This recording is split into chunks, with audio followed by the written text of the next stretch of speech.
তোমরা কিভাবে লাউ শাক বানাও অবশ্যই আমাকে কমেন্টস করে জানিও। লাউ শাকগুলোকে ভালো করে ধুয়ে ছোট ছোট কেটে নিয়েছি। তারপর একটা বাসনের মতো মানে যেটাতে আমি ফোটাবো তার মধ্যে দিয়ে জল দিয়ে দিলাম। 3-4 মিনিট ঢাকনা দিয়ে ফুটিয়ে নিলাম। খুব বেশি সেদ্ধ করার দরকার নেই। তারপর এটাকে তুলে তুলে রেখে নিয়েছি, গ্যাসের ফ্লেম অফ করে দিয়েছিলাম।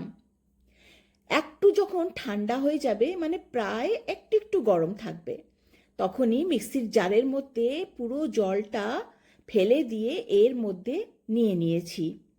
রেসিপি অনেক ইজি, আমি কিন্তু এইভাবেই বানাই। একটা কাঁচা লঙ্কা আর 6-7টা রসুন কোয়া নিয়ে পিষে নিলাম। একদম মিহি করে পিষতে হবে।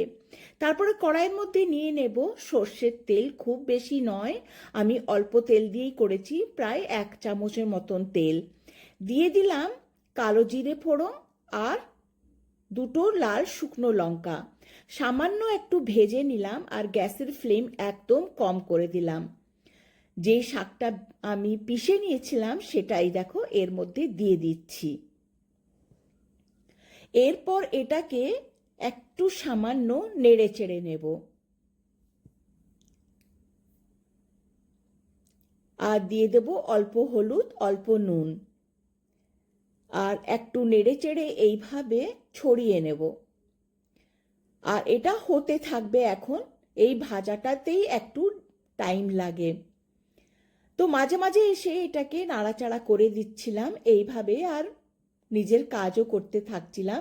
দাঁড়ানোর কোনো প্রয়োজন ছিল না। যখন শাকটা এই দেখো এইভাবে উল্টোলে কালারটা একদম চেঞ্জ হয়ে যায়, ততক্ষণ আমি এটাকে ভেজে নিয়েছি। তারপর গ্যাসের ফ্লেম অফ করে সার্ভ করে নিয়েছি।